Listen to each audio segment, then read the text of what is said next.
Hey there y'all, this is a video response to Atarileaf's paddle controller review.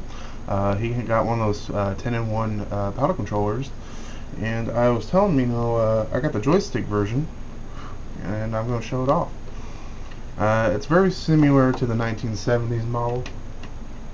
It's only slightly bigger. Is it taller? I guess it is, slightly. But, they gotta cram more stuff into here, I guess. Here, toss it over there. Alright, no big deal. But there are some added extra buttons, like a select and a start, a reset, and your on and off switch, and a little, what are those things called? Red LED light. That's it. I was about to call it an LCD light. What? That doesn't make sense. Alright, and this is made by Jakks Pacific. When was it made? 2002. So it's kind of old. And I bought mine for like $6 from the Value Village. You can get them online on eBay for like $10, and that's hopefully with free shipping. But I wouldn't recommend paying $10 for this. Even though you get 10 games, $10 is kind of a bit much. So I'm gonna get straight to the games, so I don't want to eat up too much more time. So let's get to it. Alright y'all, here's your 10 games. They're in alphabetical order. Let's start off with Adventure. Classic game Adventure. You take the key, go inside the castle, go get rid of the damn key, get this arrow. I guess it's supposed to be a javelin, or I don't know. I'm just gonna say javelin, because I can't imagine that's a sword, Stab this bastard. Ooh, you die. And then you take the black key to the Black Castle. You go in there, go get a trophy. There's a magnet in there to attach the key. Let's see if I remember how to do all this correctly. No, that's a dead end. Well, either way, you go through this maze, you go to the other castle, you go in there, you go get the trophy, bring it back to the other castle. That's the end of stage 1. Stage 2 and 3 are much more difficult, and I don't want to go through all that crap. Asteroids, great classic. And let's go with 4. I think you get to shoot faster as you get to go up more into the levels, and the asteroids move faster. And they go in faster directions and stuff like that. I wish that they had kind of fixed the scoring idea. Mainly just because when it rolls over the 90,000 or whatever, it just goes to zeros. And I've rolled that thing over and I got like 110,000 one time. But yeah, that's Asteroids. Here's Breakout. Much easier, I think, on the joystick. The only problem is that you don't know where to stop a lot of the times. So let's just go off with Breakthrough, and that's 10 and up. You can also move the little ball around, but it gets very difficult. And sometimes I think it kind of like makes music. It makes music when it comes up and down.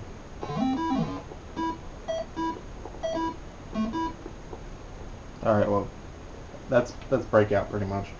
I wish someone would make a hack of that and, just make it look like the old Apple logo. I think that'd be a really good touch. Here is Centipede, great little classic. You notice what is wrong with it though? There's no firing sound. That just seems kind of silly. Because I got the Atari Anthology and they got that shit right on the PS2. So, yeah. Well, I guess you can only program so much into, little, I don't know what's inside this thing, a cartridge or what have you.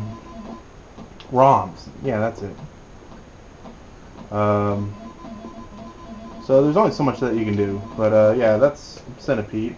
And if you want to, you can check out the original ad for Centipede. I laughed my ass off at it, and so did my brother. Some woman, she wakes up in a bed, she gets scared by a giant centipede smoking a cigarette, and I don't know what he did to that woman, but if he's smoking a cigarette, yeah.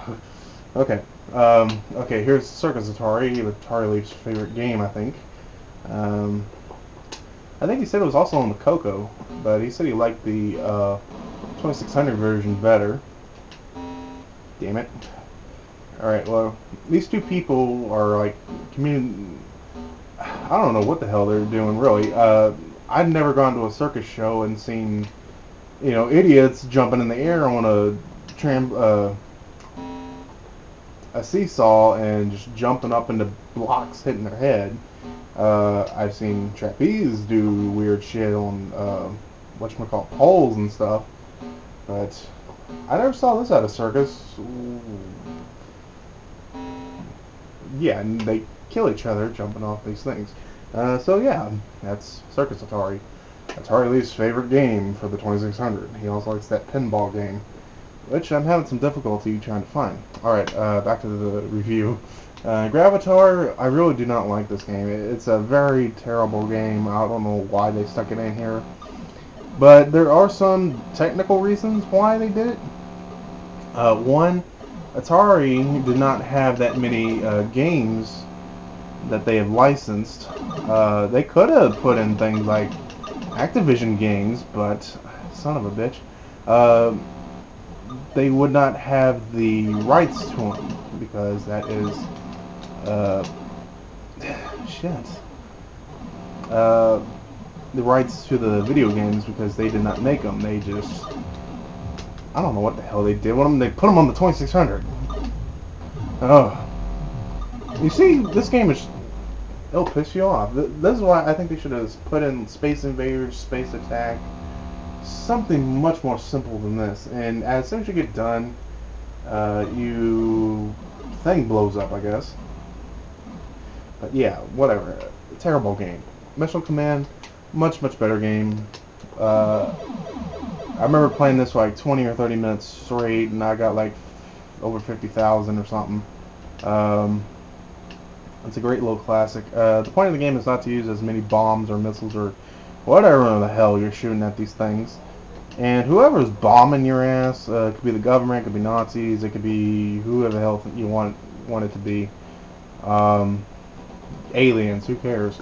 The point of the thing is to use less bombs and to protect your housing so that you can get a tax write-off, I guess. It's Pong. It has a 1 and 2 player, even though there is no port or anything that you could plug in a second controller, so you got me on how that works. But,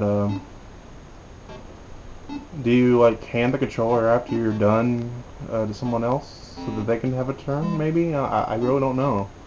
But yeah, that's Pong. The only thing I found kind of strange about it is that you can get stuck in one place and it will just automatically win for you. It's like right around this area. And it'll just keep playing for it, And point of the game, get 20 balls out of there and, well, you win. That's the point of the game.